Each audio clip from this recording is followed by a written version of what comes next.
ഞാൻ ആദ്യമായിട്ടാണ് എൻ്റെ ലൈഫിൽ ഇത്രയും നേരത്തെ ജീവിച്ചിങ്ങാണ്ട് ഞാൻ ഇന്നേവർ എൻ്റെ ഡ്രസ്സ് പോലും തേച്ചിട്ടുണ്ടാവില്ല കേട്ടോ. ഇത് കാണുമ്പോൾ തന്നെ എനിക്ക് മനസ്സിലായിട്ടുണ്ടാവും ഞാൻ ഇപ്പം അയൺ ചെയ്യണത് എൻ്റെ ഡ്രസ്സല്ലാന്ന്. നിഷ്മക്കൊന്ന് ഓണത്തിനുള്ള പരിപാടി ഉണ്ട്. സോ അതിന് നേരത്തെ ഇന്നെ തന്നെ എണീപ്പിച്ചിങ്ങാണ്ട് ഇത് തേപ്പിക്കുന്ന ഒരു സീനാണ് ഇപ്പം നിങ്ങൾ കണ്ടുകൊണ്ടിരിക്കുന്നത്. രാവിലെ പല്ലും കൂടെ തേക്കാതാണ് ഈ പ്രക്രിയ ഞാൻ തുടർന്നുകൊണ്ടിരിക്കുന്നത്. അങ്ങനെ ഓളെ ഡ്രസ്സൊക്കെ ഫുൾ അയൺ ചെയ്ത് കൊടുത്തുകൊണ്ട് നെക്സ്റ്റ് പരിപാടി പറഞ്ഞു കഴിഞ്ഞാൽ ഓളെ പുട്ടിയിടൽ ഞാൻ തന്നെ ഇട്ട് കൊടുക്കണം എന്ന് പറഞ്ഞു. സോ ആ പരിപാടി ഞാൻ അങ്ങോട്ട് കഴിച്ചിട്ടുണ്ടായിരുന്നു. അതിൻ്റെ ഇടയ്ക്ക് സാരി എടുത്ത് കൊടുക്കില്ല, അത് പിന്നെ എൻ്റെ കസിനെ ഏറ്റെടുത്തിട്ടുണ്ടായിരുന്നു. ആ പരിപാടിയൊക്കെ കഴിഞ്ഞാണ്ട് നമ്മൾ ജസ്റ്റ് ഒരു മിറർ സെൽഫി എടുത്തത്. അതിനിടയ്ക്ക് ഫ്ലാഷ് ഓൺ ആയി കിടക്കും. ഇൻ്റെ ഒരു ഇൽമോ അപ്പോഴത്തേക്കും ഉള്ള ഫ്രണ്ട്സ് കാര്യങ്ങളൊക്കെ വന്നു. പിന്നെ ഒരു ഫോട്ടോ എടുക്കൽ സെക്ഷൻ ആയിരുന്നു.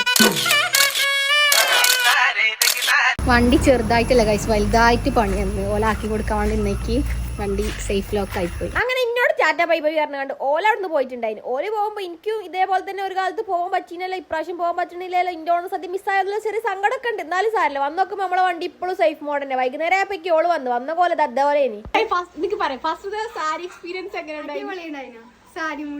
സാരി മൂഡ് ഏത് മൂഡ്? ഇതുണ്ടായിനോ? കംഫോർട്ട് ചെയ്യാനോ? കുഴപ്പമില്ല ഇട്ട് പോകുന്നത്. അങ്ങനെ സോ ഗൈസ് ഇന്നത്തെ വീഡിയോ വേറെ പിന്നെ ബൈ ബൈ.